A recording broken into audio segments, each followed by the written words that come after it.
Olá, telespectadores. Este é o vídeo referente ao nosso trabalho sobre o artigo nos apresentado sobre princípios de programação e suas referentes boas práticas. Dentro desse artigo foram listados princípios, práticas e dados referentes à medição da completude destes e quão relacionados eles são. Nosso grupo escolheu o princípio Command Query Separation como objeto de estudo. A definição que os autores do artigo nos apresentam sobre este princípio é: um método deve modificar um objeto ou retornar informações sobre um objeto. Esses dois conceitos não devem ser misturados. Por que isso é importante? Então, bons princípios de design são essenciais no projeto de software, que seguem o paradigma da orientação a objeto. A partir deles é possível utilizar de maneira mais proveitosa todas as ferramentas que esse paradigma oferece para a criação de soluções simples e eficazes. Antes da avaliação dos princípios serem feitas de fato, elas tiveram de ser definidas e esclarecidas para que não houvesse convergência de informações, evitando assim um desentendimento e eficientismo de tempo. O CQS tem três princípios postulados. Avoid Command Inquiry Methods. Um método público identificado como um método de consulta não deve alterar o estado do objeto e só pode chamar métodos de consulta de uma mesma classe. Um método público é identificado como um método de consulta quando seu nome começa com um prefixo determinado, tais como get, has ou is. Para exemplificar essa prática, foi implementada na classe aluno o atributo string nome, representando o nome do aluno, e o método pega nome que retorna string o nome do aluno sem alterar nada. Avoid returning data from commands. Um método público identificado como um método de comando não deve retornar nenhum tipo de informação, independentemente se essa informação está relacionada com o estado interno de um objeto ou não. Para exemplificar essa prática, na classe aluno, o atributo string classe representa o nome do aluno, e o método muda-classe, que não retorna nada, recebe como parâmetro uma string que o atributo classe receberá.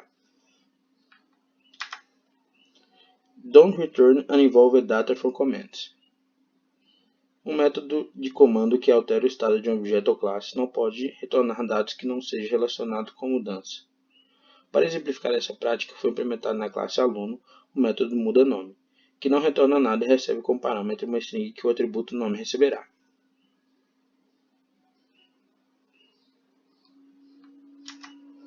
Logo em seguida, foi pedido que os participantes dessem novas sugestões para os princípios.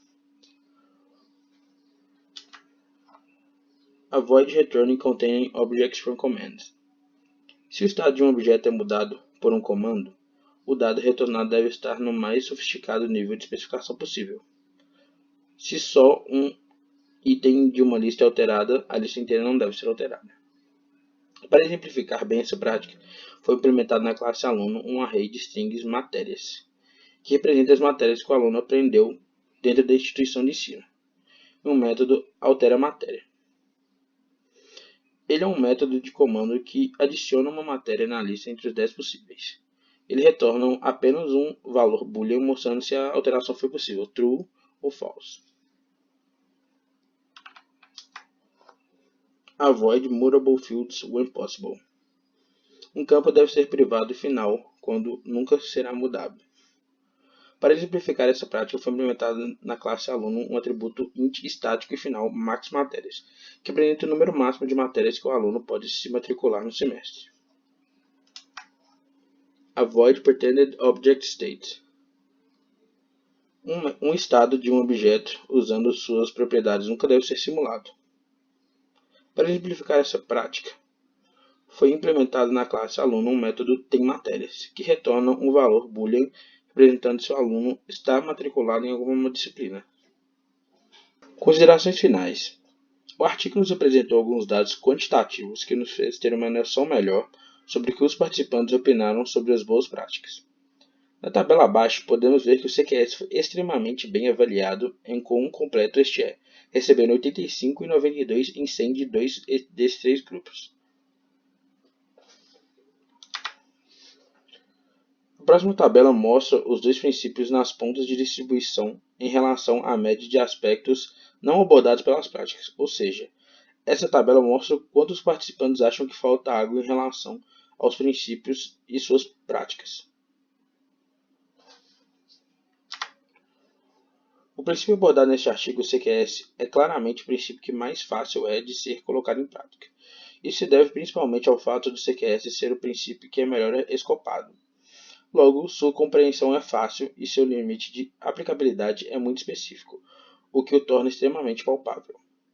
Visto tudo que foi apresentado, se um projeto de software tem como CQS um dos princípios principais, é aconselhável que ele seja o princípio que tenha maior prioridade. Dessa forma, o projeto certamente será uma base sólida de design.